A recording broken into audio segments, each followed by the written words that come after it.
Last class में अपन ने ionic equilibrium start कर दिया था ना, आयनिक इक्विलिब्रियम स्टार्ट किए थे और उसमें ये बात किए थे कि हम पहले ये बात किए थे कि इलेक्ट्रोलाइट्स होते क्या है ना। Also we talked about types of electrolyte, strong electrolyte and weak electrolyte. फिर हमने ये भी बात की थी कि इक्विलिब्रियम चैप्टर में हमें बात सिर्फ वीक इलेक्ट्रोलाइट की करनी है। देखिए स्ट्रॉन्ग इलेक्ट्रोलाइट्स तो कंप्लीशन तक जाते हैं बिकॉज उन वो हमारे कंप्लीटली डिसोसिएट होते हैं, कंप्लीटली डिसोसिएट होते हैं, जबकि वीक इलेक्ट्रोलाइट्स जो है वो पार्शियली डिसोसिएट होते हैं और वो अटेन करते हैं इक्विलिब्रियम। हमने दोनों के रिएक्शन भी देखे थे। स्ट्रॉन्ग इलेक्ट्रोलाइट जितने भी हमारे स्ट्रॉन्ग एसिड, स्ट्रॉन्ग बेस हैं या उनके सॉल्ट हैं, वो सब स्ट्रॉन्ग इलेक्ट्रोलाइट होते हैं, जिनमें आप रिएक्शन लिखेंगे तो कुछ ऐसे लिखते हैं, कोई रिवर्सिबल का साइन नहीं आता क्योंकि यहाँ पे कंप्लीट डिसोसिएशन होता है। अगर आपने 100 मॉलिक्यूल लिए होंगे तो लगभग पूरे के 100 के 100 डिसोसिएट हो जाएंगे अपने आयंस में, इक्विलिब्रियम स्टैब्लिश नहीं होगा। वही अगर मैंने यहाँ पर कोई एक वीक एसिड या एक वीक बेस लिया होता तो उनके बीच में इक्विलिब्रियम स्टैब्लिश होता। किनके किनके बीच में?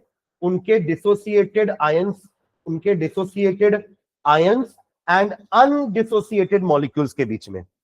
ये अनडिसोसिएटेड मॉलिक्यूल कुछ बचे जाएंगे, अभी भी हो सकता है 100 लिया होगा आपने तो उनमें से 20 ही डिसोसिएट हुए होंगे, 80 अभी भी पड़े हुए हैं। तो ये 80 और 20 के बीच में क्या हो जाएगा? एक इक्विलिब्रियम स्टैब्लिश हो जाएगा कि 80 के बाद एक डिसोसिएट होकर इधर जाके 79 हुआ, उतने देर में दो कंबाइन होकर फिर से एसिड बना दिए, तो ये 80 अब 80 रहेगा, ये 20 अब 20 ही रहेगा। इसी को तो बोलते हैं इक्विलिब्रियम। ठीक है, तो हमने ये बात की थी कि अपन वीक इलेक्ट्रोलाइट के बारे में ही बात करेंगे पूरे चैप्टर में, जो बचा हुआ पार्ट है हमारा, will discuss about weak electrolyte only, क्योंकि उन्हीं लोग इक्विलिब्रियम अटेन करेंगे। ठीक है, फिर हमने बात की थी, एक लॉ था अपन पढ़े थे, उसका नाम था ऑसवर्ल्ड्स डाइल्यूशन लॉ। ऑसवर्ल्ड्स का डाइल्यूशन लॉ, इसमें हमने ये निकाला था के ए का वैल्यू। के ए was dissociation constant of acid. क्या था ये? Dissociation constant of acid, that was के ए। ठीक है, और इसमें अपन एक और टर्म पढ़े थे अल्फा, जिसको अपन ने नाम दिया था degree of dissociation. Degree of dissociation जो कि एक स्ट्रॉन्ग इलेक्ट्रोलाइट के लिए काफी ज्यादा होता है और एक वीक इलेक्ट्रोलाइट के लिए, ये स्ट्रॉन्ग इलेक्ट्रोलाइट के लिए वैल्यू ज्यादा होती है और वीक इलेक्ट्रोलाइट के लिए इसकी वैल्यू क्या होती है? कम होती है। इसका डेफिनेशन अपन क्या देखे थे अल्फा का? It is the number of moles dissociated upon number of moles taken. यानी कि अगर आपने 100 मॉलिक्यूल लिए थे, उसमें से सिर्फ 10 मॉलिक्यूल डिसोसिएट हुए हैं, तो आपका अल्फा का वैल्यू कितना हो जाएगा? 0.1। एक वीक इलेक्ट्रोलाइट में कुछ ऐसा ही होता है। ये तो मैंने तब भी 10 बहुत ज्यादा बोल दिए, हो सकता है 4 या 5 ही हो या एक ही मॉलिक्यूल डिसोसिएट हो और वो इक्विलिब्रियम में आ जाए, तो उस केस में हमारा अल्फा क्या हो जाएगा? 0.01, यानी कि ओनली 1% डिसोसिएशन हुआ है। और वही ये सब स्ट्रॉन्ग इलेक्ट्रोलाइट के लिए इसकी वैल्यू ज्यादा होती है कि 100 मॉलिक्यूल में मान लीजिए 98 मॉलिक्यूल डिसोसिएट हो गए, तो इसका हुआ 0.98, यानी कि 98% डिसोसिएशन हुआ है। हमेशा वैल्यू लेस देन 1 ही होने वाली अल्फा की, लेस देन इक्वल टू 1 बात किए थे ना, alpha should be less than equal to 1। ठीक है, that was the last topic. फिर अपन एसिड बेस के बारे में बात करने वाले हैं, क्योंकि हमारे इलेक्ट्रोलाइट्स वही होते हैं, एसिड, बेस, सॉल्ट, इन सब के बारे में बात करेंगे अपन पूरे चैप्टर भर में। ठीक है, तो उसमें भी लास्ट में मैंने आपको बताया था कि एसिड और बेस होते क्या है।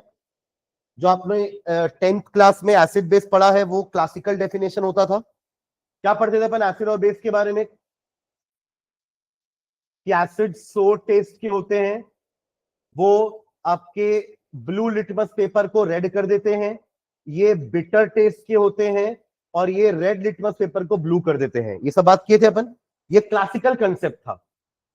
सेकेंड अपन पढ़ते थे एरिनियस कंसेप्ट क्लास 10th में, जहां पे H+ और OH नेगेटिव के टर्म्स में हम एसिड को और बेस को डिफाइन करते थे कि ऐसा कोई भी सब्सटेंस जो H+ दे रहा है पानी के अंदर, उनको एसिड बोलेंगे, और ऐसा कोई भी सब्सटेंस जो OH नेगेटिव दे रहा है पानी के अंदर, उसे हम बेस कहेंगे। ये हमारा एरिनियस कंसेप्ट। दो कंसेप्ट अपन और क्लास 11 से पढ़ने वाले हैं, तो चलो पहला फर्स्ट वही डालो, एरिनियस कंसेप्ट। मैं क्लासिकल कंसेप्ट नहीं लिखवा रहा हूं, ठीक है, चलेगा ना? हम शुरुआत करेंगे एरिनियस कंसेप्ट से। डाल लो हेडिंग ABC, 3 कंसेप्ट पढ़ने वाले। पहला डालो A, Arrhenius concept of acids and base. Arrhenius concept of acid and base, Arrhenius concept of acid and base. इसमें लिखेंगे an acid is defined as a substance, an acid is defined as a substance, an acid is defined as a substance which contains hydrogen, an acid is defined as a substance which contains hydrogen, उसमें hydrogen होगा और पानी में dissociate होगा H plus में, है ना, which contains hydrogen and which when dissolved in water, and which when dissolved in water gives hydrogen ion, which when dissolved in water gives hydrogen ion, H plus ion, H plus ion. Example में आप कुछ strong acids ले लीजिए, HCl में मिलेगा आपको H plus and Cl negative, ठीक है। वही आप अगर एसिटिक एसिड लेते हैं जो कि एक वीक एसिड है, तो इसका डिसोसिएशन अपन पढ़े थे पिछली क्लास में, रिवर्सिबल लिख लेंगे इसको, और CH3COO negative and H3O positive. तो ये H प्लस की जगह आप H3O पॉजिटिव भी लिख सकते हो ना, इसलिए मैंने दोनों में अलग अलग लिखा है। दोनों सही है, सुन रहे हैं क्या? बिकॉज जितना H प्लस निकलेगा वो वाटर के साथ मिल करके H3O पॉजिटिव बना ही लेगा, ठीक है। तो जितने H प्लस बनेंगे उतने ही H3O प्लस बनेंगे, ठीक, ओके। इसके ब्रैकेट में स्ट्रॉन्ग एसिड लिख लेना, इसके ब्रैकेट में वीक लिख लेना। दोनों का एक एक एग्जांपल अपन ने लिख लिया है, स्ट्रॉन्ग एंड वीक, ठीक है। चलिए ऐसे ही आप डिफाइन कर लीजिए बेस को, बेस को डिफाइन करिए। A base is defined as a substance which contains, base is defined as a substance which contains hydroxyl group, hydroxyl group, hydroxyl यानी कि OH group है ना, which contains hydroxyl group and which when dissolved in water, and which when dissolved in water, and which when dissolved in water gives hydroxide ions, gives hydroxide ions, which when dissolved in water gives hydroxide ion, ठीक है, OH negative. Hydroxide ion क्या हो जाएगा? OH negative. इसका example लिख लो, इसके में भी एक स्ट्रॉन्ग बेस एक वीक बेस ले लेते हैं, NaOH वाटर के साथ Na plus and OH negative. ये हमारा 10th वाला ही कंसेप्ट है ना, इसमें कुछ नया नहीं है अभी। NH4OH ये वीक है, इसलिए इक्विलिब्रियम का साइन लगाना, NH4 plus and OH negative, ठीक है, क्लियर है। तो इसके ब्रैकेट में लिख लो स्ट्रॉन्ग बेस और इसके ब्रैकेट में वीक बेस, ठीक है। अब अगला कंसेप्ट इसलिए आया होगा क्योंकि ये हो सकता है कुछ सब्सटेंस की एसिडिक नेचर और बेसिक नेचर को समझा नहीं पा रहा होगा, इसलिए अगला कंसेप्ट आया। तो नेक्स्ट कंसेप्ट लिखेंगे Lewis concept of acids and base, Lewis concept of acid and base, ये बी हो गया ना, B, Lewis concept of acid and base, Lewis concept of acid and base. चलो उसको भी डिफाइन करते हैं दोनों को एक साथ। An acid is defined as a substance, an acid is defined as a substance which is capable of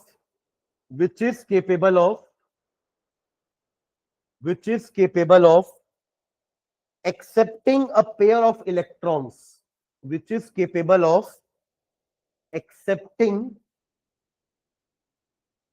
a pair of electrons, which is capable of accepting a pair of electrons, and a base is defined as a substance, and a base is defined as a substance and a base is defined as a substance which is capable of donating an which is capable of donating an which is capable of donating an unshared pair of electrons. Unshared pair of electrons. Unshared pair of electrons. Unshared pair of electrons को और क्या बोल सकते हैं अपन? Lone pair. Very good. क्या बोलेंगे? Lone pair. मतलब ऐसा कोई जो बॉन्डिंग में पार्टिसिपेट नहीं कर रहा है. ठीक है, तो वो हमारा क्या कहलाता है? Lone pair. ठीक है, तो unshared pair of electrons. Full stop. In other words an acid is an electron pair acceptor. In other words, an acid is an electron pair acceptor. तो फिर बेस को क्या बोलेंगे? Donor. while a base is an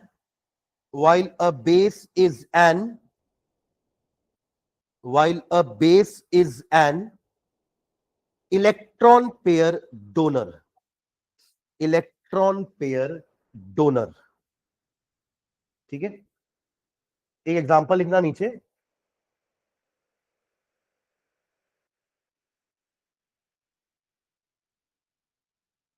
BF3 जो है लिखा है ना, ये एक तरह का लुईस एसिड होता है, क्योंकि इसके अंदर ना बोरॉन के पास वही ऑक्टेट कंप्लीट नहीं है. राइट, इलेक्ट्रॉन डेफिशिएंट स्पीशीज है ये. और वही दूसरी तरफ जो हमारे पास अमोनिया होता है NH3, उसमें क्या होता है? नाइट्रोजन के पास एक लोन पेयर होता है. सुन रहे हैं क्या? Nitrogen has got one lone pair. उससे इसका 8 इलेक्ट्रॉन भी पूरा हो रहा है ना नाइट्रोजन का. सुन रहे हैं क्या? इसलिए कंप्लीटली डोनेट नहीं करेगा, शेयर भी करे, डोनेट भी करेगा. इस टाइप की बॉन्ड को अपन कोऑर्डिनेट बॉन्ड नाम दिए थे. कोऑर्डिनेट बॉन्ड जिसमें शेयरिंग तो हो रही है, इस इलेक्ट्रॉन पेयर की क्या होगी?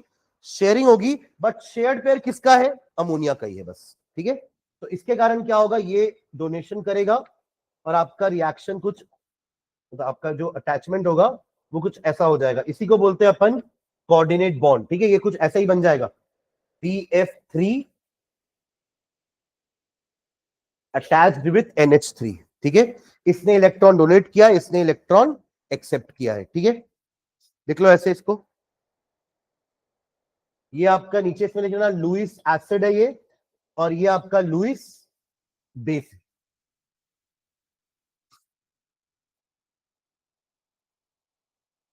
एक एग्जांपल और लिखना नीचे. Reaction between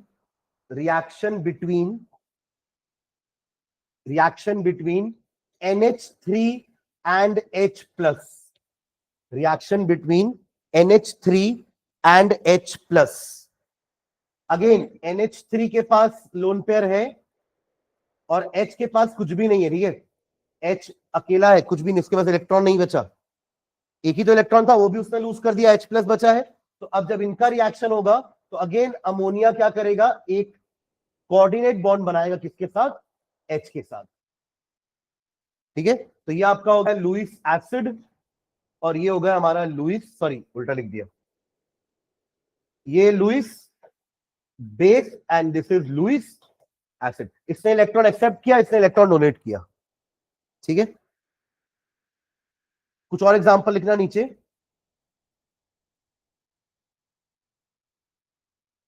Some more examples of Lewis acids are AlCl3. Lewis acid के कुछ और एग्जांपल लिख रहे हैं अपन.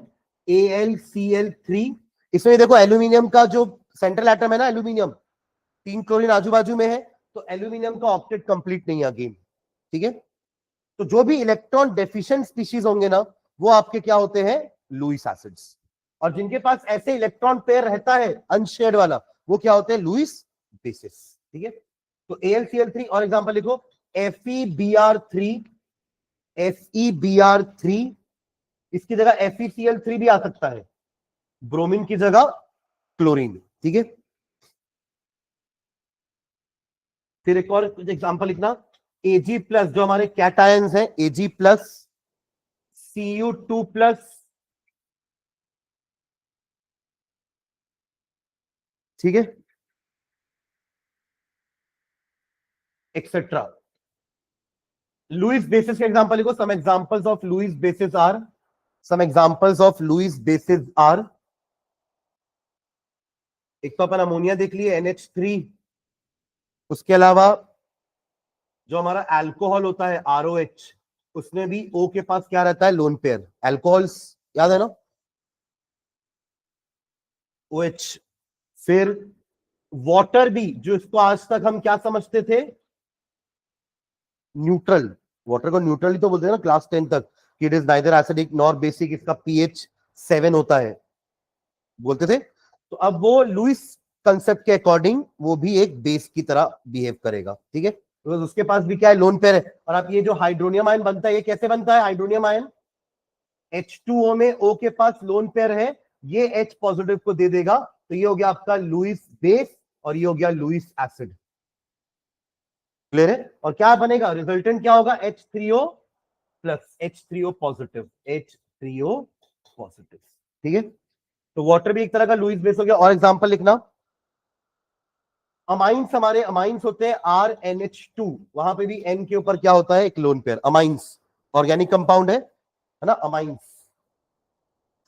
कुछ और एग्जांपल लिखना, हमारे negative ions like F negative, Cl negative, Br negative, OH negative, Cn negative, ये सभी हमारे लुईस बेसिस की कैटेगरी में आ जाएंगे, ठीक है। सभी के सभी क्या है, इलेक्ट्रॉन डोनर्स, और ऊपर वाले इन्हीं से इलेक्ट्रॉन क्या करेंगे, एक्सेप्ट करेंगे, लुईस एसिड्स, ठीक है। N3, N3 minus nitride ion, हाँ, ऑक्साइड भी हो जाएगा, ठीक है। चलिए नेक्स्ट, अगला कंसेप्ट सी। नेक्स्ट कंसेप्ट लिखना एसिड बेस का, लिखेंगे Bronsted Lowry concept. Bronsted Lowry, BRONSTED, Bronsted Lowry concept. इन्होंने एसिड बेस को कैसे डिफाइन किया, Bronsted Lowry concept of acids and bases. तो एरिनस का कंसेप्ट H प्लस और OH नेगेटिव पे बेस्ड था, लुईस का कंसेप्ट इलेक्ट्रॉन पे बेस्ड था, और ब्रॉन्स्टेड लॉरी का कंसेप्ट प्रोटॉन पे बेस्ड होता है, ठीक है। तो लिखेंगे an acid is defined as a substance, an acid is defined as a substance, an acid is defined as a substance which has the tendency to give a proton. An acid is defined as a substance, defined as a substance which has the tendency to give a proton, bracket में H plus लिख लेना, give a proton, bracket में H plus, and a base is defined as a substance, and a base is defined as a substance give a proton, and a base is defined as a substance which has a tendency to accept a proton.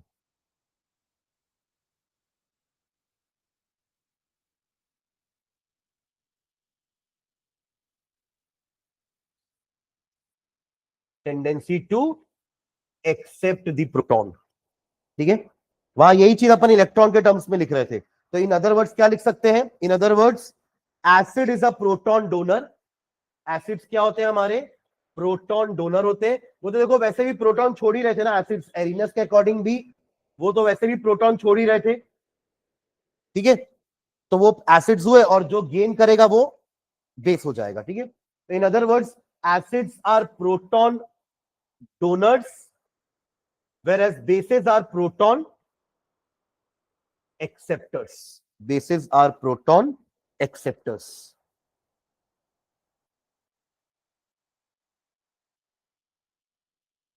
Example देखना, CH3COOH plus H2O gives you H3O plus CH3COO negative,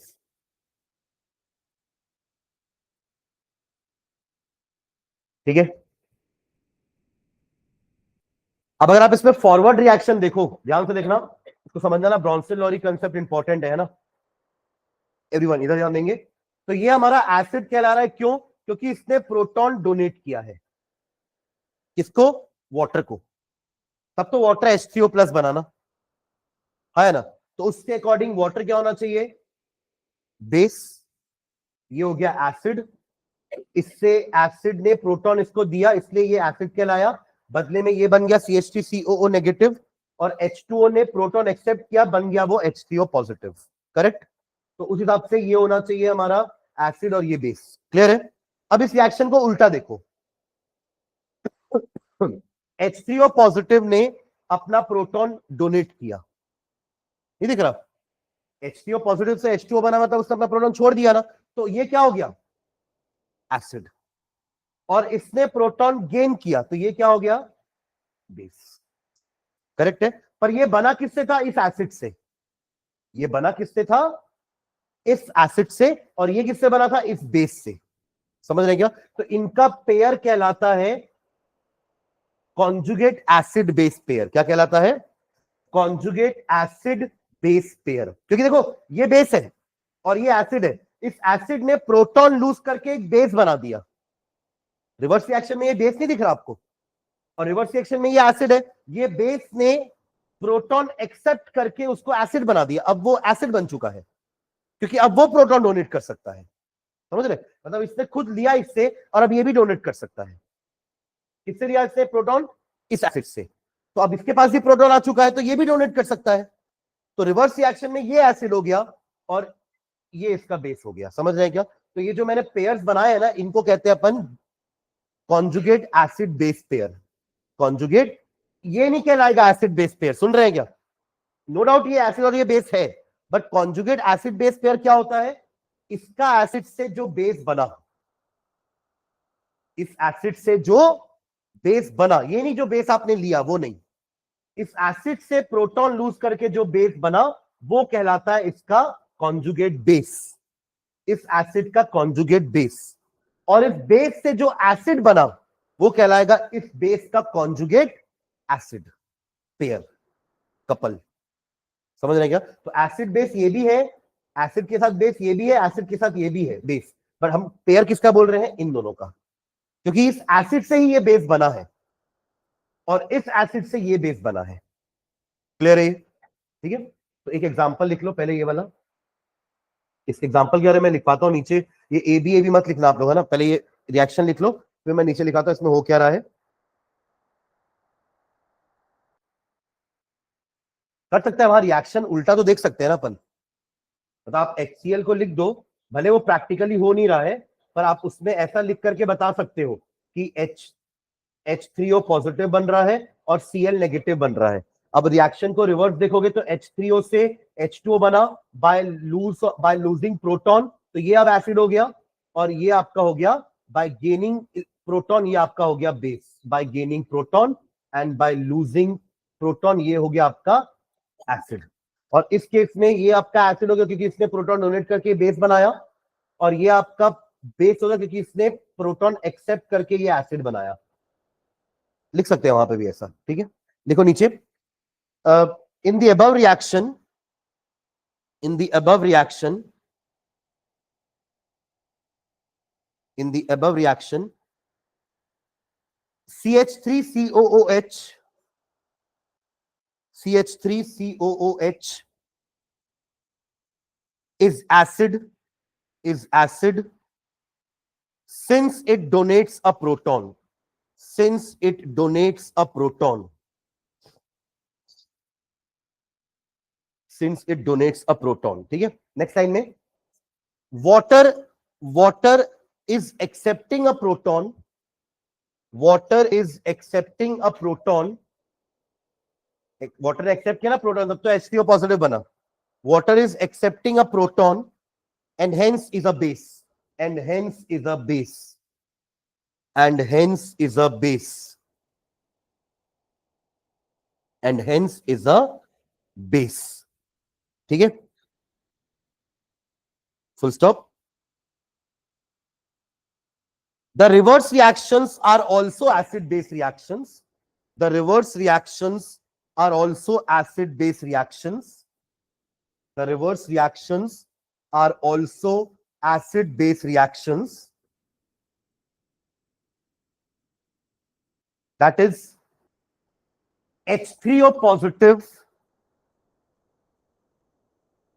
H3O positive can give a proton,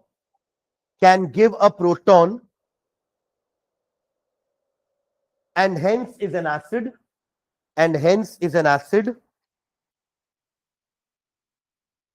while CH3COO negative,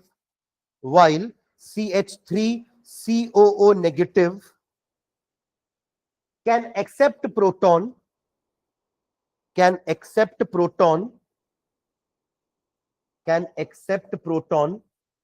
hence is a base,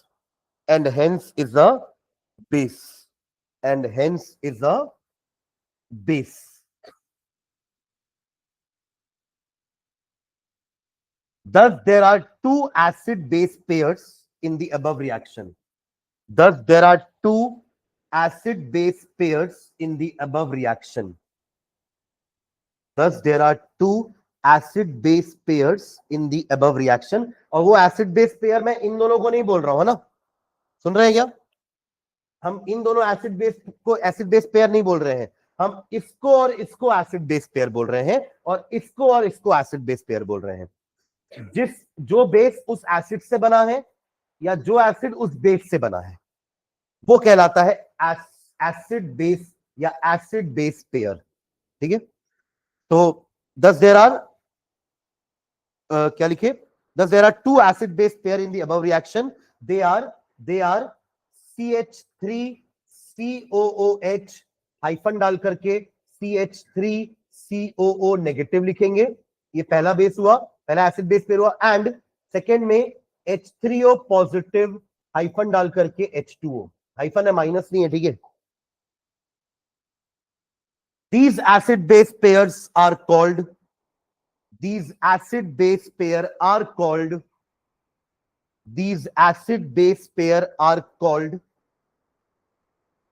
conjugate acid base pairs. Conjugate acid base pairs. Clear है ये?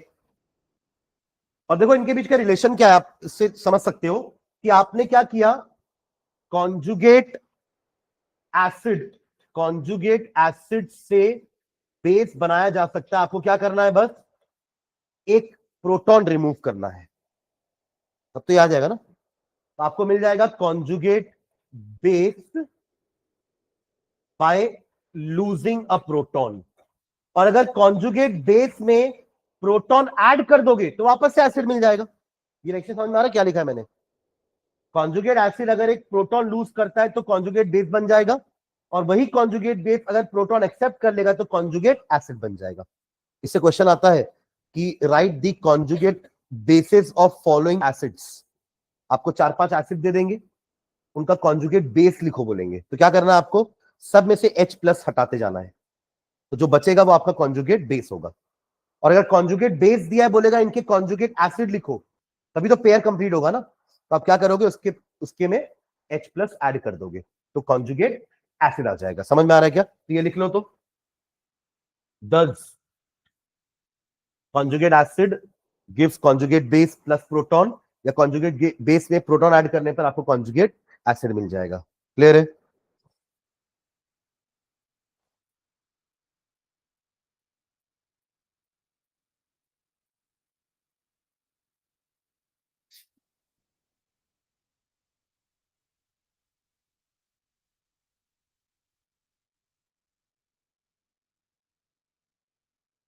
चलिए कुछ example लिखते हैं आप लोग. उसमें मुझे conjugate acid base पेयर बताना.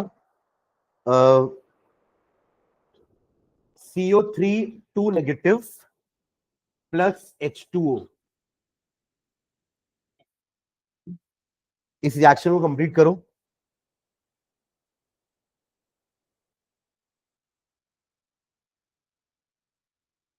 ये चलो रिएक्शन कंप्लीट कर देता हूं मैं. HCO3 negative and OH negative. ठीक है, इसमें आपको बताना एसिड बेस कौन है दोनों तरफ में।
देखिए क्या क्या दिया रिएक्शन में, CO3 2 नेगेटिव से HCO3 नेगेटिव बन गया, मतलब इसने प्रोटॉन एक्सेप्ट किया है।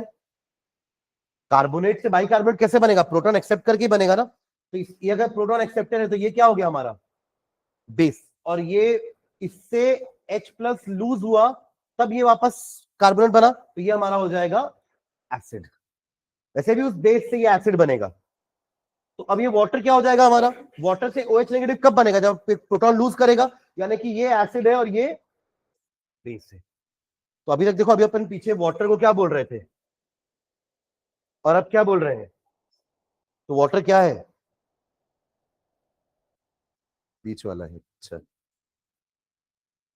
हाँ, दोनों को क्या बोलते थे, एम्फोट्रिक। क्या बोलते थे, एम्फोट्रिक। पढ़ते थे ना 10th क्लास में कि ऐसे दो ऑक्साइड अपन पढ़ते थे, जो जिंक ऑक्साइड है हमारा, लेड ऑक्साइड है, ये सब क्या होते हैं, एल्यूमिनियम ऑक्साइड है, ये हमारे क्या होते हैं, एम्फोट्रिक ऑक्साइड्स होते हैं, जो कि एसिड और बेस दोनों की तरह बिहेव करते हैं। मतलब डिपेंड करेगा इनके सामने कौन आ रहा है। अगर इनके सामने बेस आके खड़ा हो गया ना, तो ये लोग एसिड की तरह बिहेव करेंगे, और इनके सामने अगर एसिड आके खड़ा हो गया तो ये लोग बेस की तरह बिहेव करेंगे। यहां वाटर का भी वही हो रहा है। यहाँ पे वाटर के सामने एसिड था तो वाटर बेस बन गया, प्रोटॉन एक्सेप्ट किया उसने, यहाँ पे वो खुद प्रोटॉन डोनेट कर रहा है ताकि वो क्या हो जाए, एसिड हो जाए। तो एसिड वाटर हमारा क्या है, एम्फोट्रिक नेचर का होता है। ठीक है, तो ये हो गया आपका बेस, ये एसिड क्योंकि इसने H लूज किया तब तो OH नेगेटिव बना ना। ठीक है, और इसने H गेन किया तब HCO3 1 नेगेटिव बना। तो यहाँ पे हमारा पहला एसिड बेस पेयर क्या होगा, HCO3 नेगेटिव CO3 2 नेगेटिव, ये होगा पहला पेयर। पहले एसिड लिखना, बाद में base, acid base pair, conjugate acid base pair. और इस वाले में सेकेंड वाला पेयर क्या होगा, H2O and OH negative. These are our two conjugate acid base pairs. और नीचे वाले में H2O OH नेगेटिव, फिर NH4 पॉजिटिव, इसने लूज किया तब ये बना ammonia, conjugate acid base pairs. ठीक है, नोट करके लिख लेना यहां पर एक पॉइंट, वाटर के बारे में लिखते हैं, एम्फोट्रिक वाला पॉइंट लिखेंगे क्वेश्चन, सॉरी इसका नोट में। Seeing the above examples, we can conclude that, seeing the above examples, दो ये देखे पीछे एक देखे, इन तीनों से समझ में यही आ रहा है कि वाटर का भी एसिड भी हो सकता है, बेस भी हो सकता है। तो seeing the above reactions, we can say that water act both as an acid, water act both as an acid, water acts both as an acid as well as a base. Water acts both as an acid as well as a base, and hence it is amphoteric in nature. Hence it is amphoteric, AMPHOTERIC, है ना। It came from the word amphibians, amphi मतलब which can live on land as well as in water ना, तो दोनों हो सकते हैं, पर एक बार में तो कहीं एक जगह ही रहेगा वो, है ना। तो वैसे ही बेस एम्फोट्रिक भी होते हैं, एक बार में किसी एक की तरह ही बिहेव करेगा, either it will behave like an acid और it will behave like a base. ठीक है, चलिए ये क्वेश्चन सॉल्व करो। आपको ब्रॉन्स्टेड एसिड्स दिए हुए हैं, इनके कॉन्जुगेट बेसिस निकालने हैं, तो ये वाला फॉर्मूला यूज करके निकाल सकते हैं। सुन रहे हैं? आपको हर एसिड में से H प्लस हटाना है, जो बच जाएगा वही हमारा कॉन्जुगेट बेस होगा। ठीक है, करो करो तीनों के लिए। हाँ लिख लो ना, लिख। HF माइनस, सिर्फ F माइनस ना। अगर HF में से H प्लस चला गया तो बचा क्या? F minus. क्या बचेगा? F minus. बाकी तीनों भी करो जल्दी से, बाकी दोनों भी।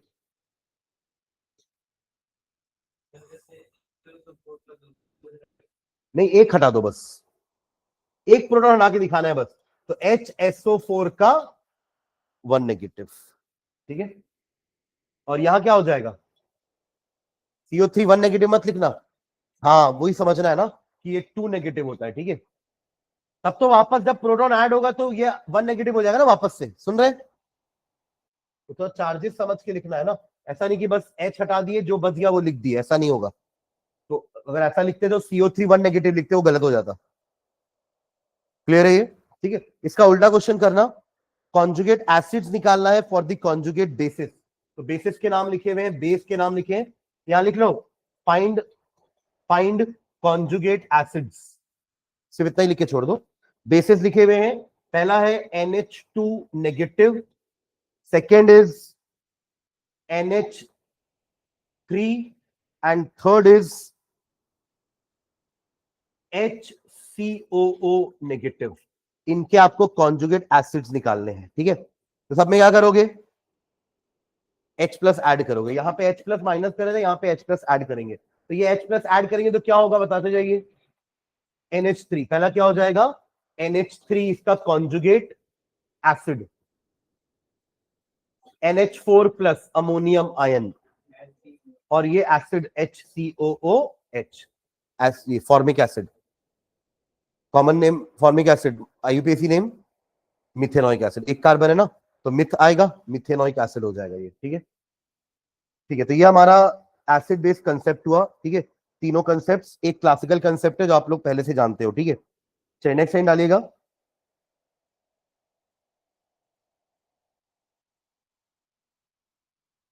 खट्टा सोर, बिटर मतलब नमकीन, कड़वा नमकीन। हाँ कड़वा ही बोल दो, कड़वा। हाँ बिटर ट्रूथ बोलते हैं ना, कड़वा सच। ठीक है, कड़वा।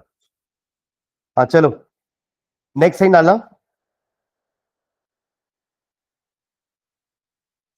अच्छा, ये डालने से पहले एक हेडिंग, एक क्वेश्चन ऐसी बस आप लोग बता दो, मैं यहाँ पे लिखते जा रहा हूँ। इसमें आपको बताना है कि कौन से लुईस एसिड्स और लुईस बेसिस हैं। ठीक है, लुईस एसिड्स कौन है, लुईस बेसिस कौन है। तो एक हमने हमें दिया हुआ है OH नेगेटिव, एक दिया हुआ है F नेगेटिव, एक दिया है H प्लस, और एक दिया है BCl3। तो इनमें से कौन से लुईस एसिड्स हैं, कौन से लुईस बेसिस हैं? हाँ, शुरू के दो बेसिस हो जाएंगे, ये लुईस बेसिस है और ये आपके दोनों लुईस एसिड्स। ठीक, अपन ने वो ऑसवर्ल्ड का डाइल्यूशन लॉ जब पढ़ा था, अपन ने केबी भी लिख दिया था ना, कि के जैसा होता है वैसे केबी भी होगा।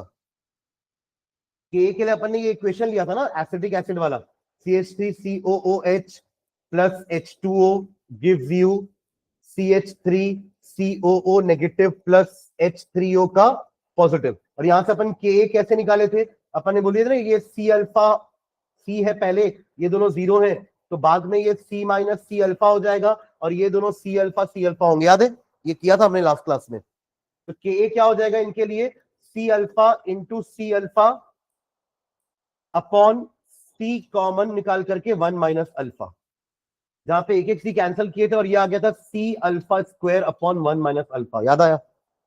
सेम काम अगर मैं यहां वीक एसिड की जगह एक वीक बेस ले लूं, NH4OH, तो सेम काम केबी भी निकाल सकते हैं, बस ये ए की जगह बी आ जाएगा, बिकॉज एसिड की जगह हमने बेस का डिसोसिएशन करवाया है। तो यहां पे क्या आयंस होंगे? NH4 का प्लस, ये जब डिसोसिएट होगा तो क्या बनाएगा? NH4 plus and OH। तो एक ऊपर होगा NH4 प्लस, और क्या होगा? OH नेगेटिव, और नीचे क्या होगा, NH4OH का कंसंट्रेशन। ये हमारा हो जाएगा किसी भी बेस के लिए Ka, और ये हो गया हमारा एसिड के लिए। तो फॉर्मूला सेम है, बस नाम Ka और Kb दे देंगे, क्योंकि K में A स्टैंड फॉर एसिड और Kb में B स्टैंड फॉर बेसिस। ठीक है,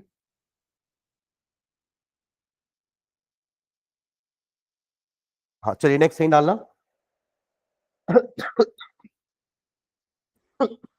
ionization constant and ionic product of water. Ionization constant and ionic product of water. Ionic product of water, इसका क्या मतलब हुआ, ionic product of water. Water में कौन कौन से आयंस होते हैं, H+ एंड OH नेगेटिव। देखिए हम बाकी सबको डिसोसिएट करने के लिए उसको पानी में डाल देते हैं, कि मुझे अगर चाहिए कि HCl डिसोसिएट हो जाए अपने आयंस में H+ एंड Cl नेगेटिव, हम चाहते हैं NaOH डिसोसिएट हो जाए अपने आयंस में Na positive and OH negative, तो हम सबको पानी में डालते हैं, तो पानी सबको डिसोसिएट कर देता है। पर पानी को कौन डिसोसिएट करेगा, तो पानी पानी को ही डिसोसिएट करता है। इसको कहते हैं सेल्फ आयनाइजेशन। क्या बोलते हैं, सेल्फ आयनाइजेशन। ये सुसाइड कर रहा है, वो खुद अपने ही को मार रहा है, ब्रेक कर रहा है ना, उसको क्या बोलते हैं, सेल्फ आयनाइजेशन। तो इसके जो आयंस बनेंगे, जैसे आपने वाटर को वाटर में ही डाल करके डिसोसिएट कराया, इसके पहले आपने देखा हमने एसिड को पानी में मिलाया, हमने NH4OH को पानी में मिलाया, तो वो लोग अपने अपने आयंस में डिसोसिएट हुए ना। तो वाटर भी वाटर को डिसोसिएट कर सकता है, और क्या बना लेगा ये, इससे जो H+ निकलेगा वो इसके साथ मिलकर क्या बना लेगा, और साथ में OH नेगेटिव। यही होते हैं हमारे वाटर के आयंस। ये क्या होता है, वाटर के आयंस। अब इसके लिए अगर मैं इक्विलिब्रियम कांस्टेंट लिखूं तो क्या लिखूंगा, K is equals to H3O positive का concentration into OH negative concentration divide by, ये तो दोनों सेम हो जाएंगे, तो आप इसको H2O का पावर 2 लिख सकते हो क्या, पर ये हो गया प्योर लिक्विड, पानी है ना बस। एसिड होता, बेस होता, तो उसका अपन कंसंट्रेशन लिखते, तो ये चला जाएगा इधर। Constant into constant, pure liquid के कंसंट्रेशन को या प्योर सॉलिड के कंसंट्रेशन को हम कांस्टेंट मानते हैं, तो constant into constant will give you a new constant, जिसका नाम रखेंगे अपन के आई। क्या बोलेंगे, के आई, आयनाइजेशन कांस्टेंट, या फिर के डब्ल्यू बोलते हैं, क्योंकि ये आयनिक प्रोडक्ट है वाटर का। K W is equals to concentration of H3O positive into concentration of OH negative. इसी को बोला जाता है ionic product of water. Water के आयंस का product is called as ionic product of water. समझ में आया क्या, ये दोनों वाटर के आयंस हैं, इनका product is the ionic product of water, denoted by KW, denoted by KW। ठीक है, नीचे लिखना, water is also a weak electrolyte, water is also a weak electrolyte, that is it also ionizes to a very small extent, that is it also ionizes to a very small extent, it also ionizes to a very small extent। Equation यही लिख लो, ये भी लिख लो, एक वाला भी लिख लो, सिर्फ H positive and OH negative वाला, दोनों लिख लेना, H+ एंड OH नेगेटिव ये, और करके ये भी इक्वेशन लिख लेना, दोनों इक्वेशन लिखेंगे।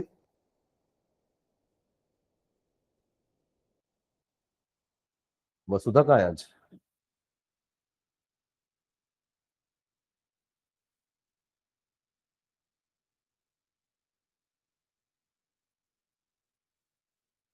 लिखे दोनों इक्वेशन। तो नीचे में लिखना, this is called self ionization of water, this is called self ionization of water, this is called self ionization of water. इसका के का वैल्यू लिखते हैं, नीचे लिखोगे applying law of chemical equilibrium, applying law of chemical equilibrium, applying law of chemical equilibrium, K is equals to H positive का concentration into OH negative का concentration divided by water का concentration. इसको multiply कर देंगे इधर, K into concentration of water is equals to H plus and OH negative, और next line में इसकी जगह KW एक नया कांस्टेंट रख देंगे, H plus and OH negative, जहां पे नीचे लिख देना भैया KW is known as, KW is known as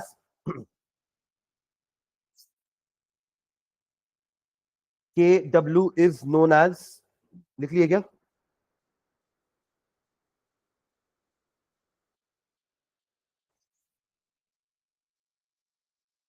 H2 का, हाँ लिख दो, कोई नहीं, वो तो ऐसे भी कांस्टेंट है। मैं एक्चुअली इस इक्वेशन को लिख रहा था ना, इसलिए मैंने स्क्वायर नहीं लगाया था, ठीक है।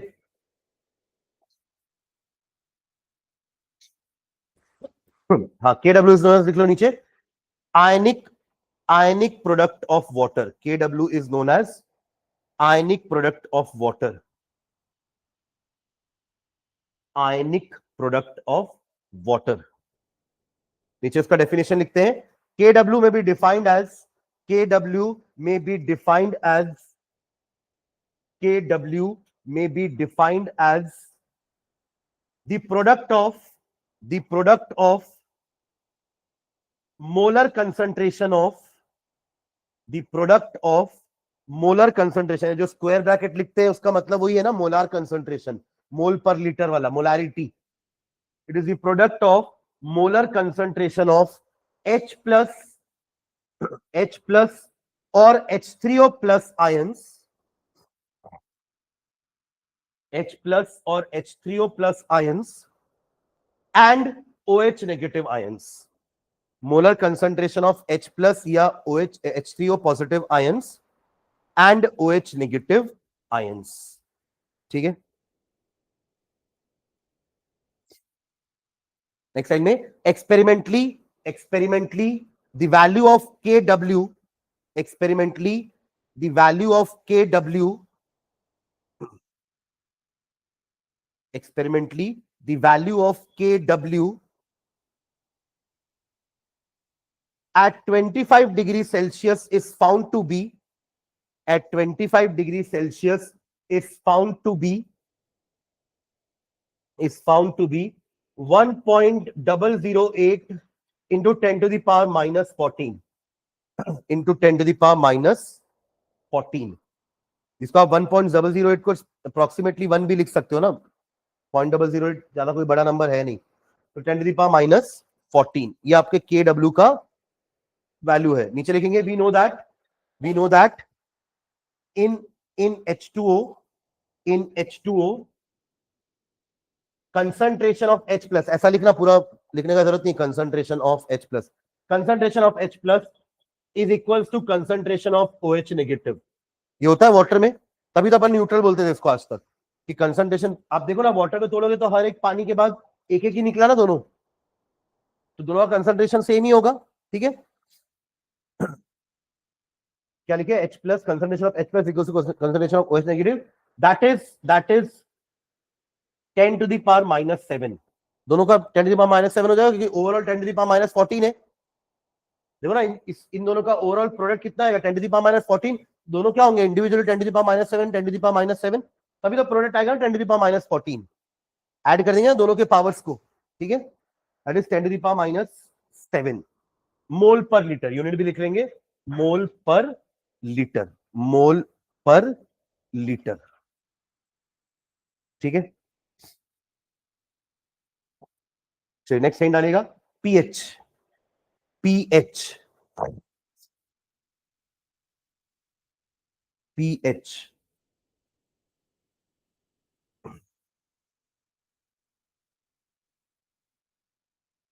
क्या होता था, पीएच का मतलब पोटेंस ऑफ हाइड्रोजन बोलते थे ना, मतलब पावर ऑफ हाइड्रोजन, और इसकी वैल्यू से आप बता सकते हैं कि कौन सा एसिड वीकर है, स्ट्रॉन्गर है। अपन स्केल पढ़ते थे, पीएच स्केल, जिसकी वैल्यू 0 से लेकर के 14 तक रेंज करती थी, बीच में 7 आपका क्या होता था, न्यूट्रल, 7 इज न्यूट्रल। इस तरफ जाएंगे तो एसिडिक नेचर बढ़ेगा, एसिडिक नेचर इंक्रीजेस, और इस तरफ जाएंगे तो बेसिक नेचर बढ़ेगा, बेसिक नेचर इंक्रीजेस, यानी कि 12 वाला 10 वाले से ज्यादा बेसिक है और 3 वाला 5 वाले से ज्यादा एसिडिक है। ये होता है हमारा पीएच का मतलब। फॉर्मूला क्या लिखते थे, pH is equals to minus logarithm of H plus या H3O पॉजिटिव कंसंट्रेशन। ये हमारा फॉर्मूला होता है pH निकालने का। जैसे अगर आप इसी में निकालोगे pH, अभी हमारा 10 H प्लस का कंसंट्रेशन कितना है, 10⁻⁻7। अगर मैं यहां पुट करता हूं वैल्यू, तो माइनस लॉग ऑफ 10⁻⁻7।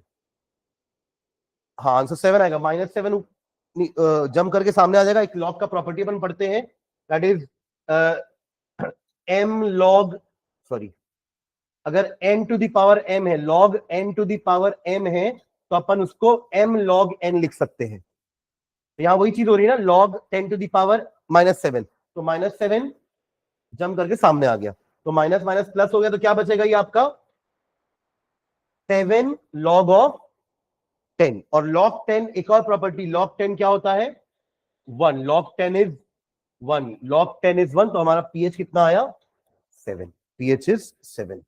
ठीक है, तो डेफिनेशन लिखना pH की। pH of a solution is defined as the pH of a solution is defined as the pH of a solution is defined as the magnitude of the negative power. pH of a solution is defined as the magnitude of the negative power, magnitude of the negative power to which 10 must be raised, to which 10 must be raised to express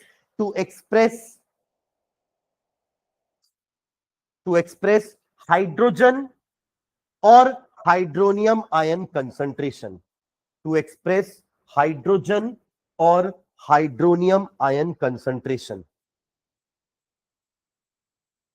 hydrogen और hydrogen ion concentration. देखो आपने जो definition लिखा उसके हिसाब से एक equation लिखते हैं। क्या लिखा आपने कि pH क्या है, what is pH, is the magnitude of the negative power to which 10 must be raised, यानी कि 10 के ऊपर एक पावर आएगा, वो नेगेटिव पावर होना चाहिए, है ना, उसके मैग्नीट्यूड को अपन pH बोलते हैं। और इससे अपन अपने हाइड्रोजन आयन के कंसंट्रेशन को या हाइड्रोनियम आयन के कंसंट्रेशन को एक्सप्रेस करते हैं। जो आपने लिखा उसी को मैं इक्वेशन के फॉर्म में लिखा हूं, pH is the magnitude of, है ना, pH is the magnitude of the negative power, ये पूरा नेगेटिव पावर है, to which 10 must be raised in order to express the concentration of H plus ions. ठीक है, ये कोई नया फॉर्मूला नहीं है ना, ये फॉर्मूला जो है वो वहीं से आया है। कैसे करेंगे इसको, देखो अब यहां पर आप क्या लिख रहे हो, 10 to the power minus pH is equals to H3O positive का कंसंट्रेशन। ठीक है, आप दोनों तरफ लॉग ले लो, क्या ले लेंगे, दोनों तरफ लॉग, तो नेगेटिव लोगैरिथम लेना, दोनों तरफ नेगेटिव लोगैरिथम, ताकि ये माइनस माइनस प्लस हो जाए आगे जाकर के। नेगेटिव लोगैरिथम लेने पर क्या होगा, minus log 10 to the power minus pH is equals to minus log H3O positive का कंसंट्रेशन। यहां तक क्लियर है, मैंने दोनों तरफ नेगेटिव लॉग ले लिया, जैसे अपन मैथ्स में करते हैं, जो काम कर रहे हैं दोनों साइड कर रहे हैं। ठीक है, इस माइनस pH को सामने लेके आ सकते हैं, log m to the power n is m log n, तो ये क्या हो जाएगा, pH log 10 1 होता है, is equals to minus log of H positive का कंसंट्रेशन या H3O पॉजिटिव कंसंट्रेशन। ये दूसरा फॉर्मूला हो गया जो मैंने पीछे लिखा था, समझ रहे क्या, तो वो आया इसी से ही है। तो इससे अपन एक डेफिनेशन और लिख सकते हैं, फिर आप पहले ये लिखो, फिर इसके बाद taking negative logarithm on both the sides, ऐसा लिख करके यहां तक लेके आओ, फिर एक नया डेफिनेशन लिखते हैं इस इक्वेशन के अकॉर्डिंग। अभी जो हमने डेफिनेशन लिखा उसका इक्वेशन ये है कि pH is the magnitude of the negative power to which 10 is raised in order to express the hydrogen ion concentration. ठीक है, अब उसी को थोड़ा सा चेंज करके, इक्वेशन को इधर उधर करके pH का एक नया डेफिनेशन लिखते हैं। लिखो pH का डेफिनेशन,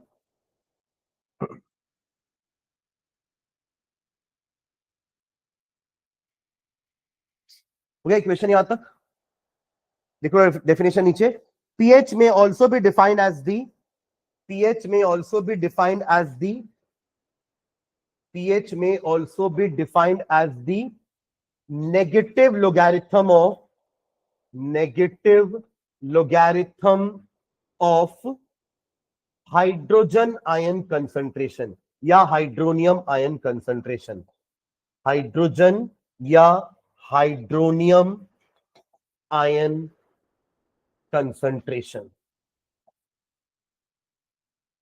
क्लियर है ये? ठीक है,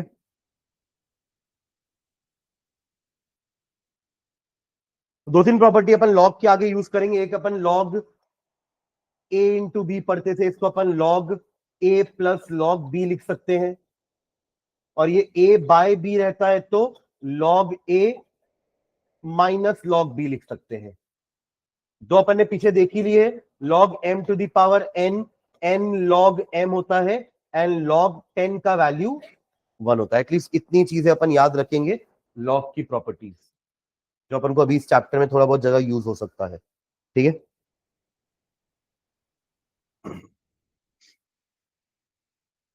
तो चलो उसको फिर नेक्स्ट क्लास में कंटिन्यू करते हैं ना इसके आगे।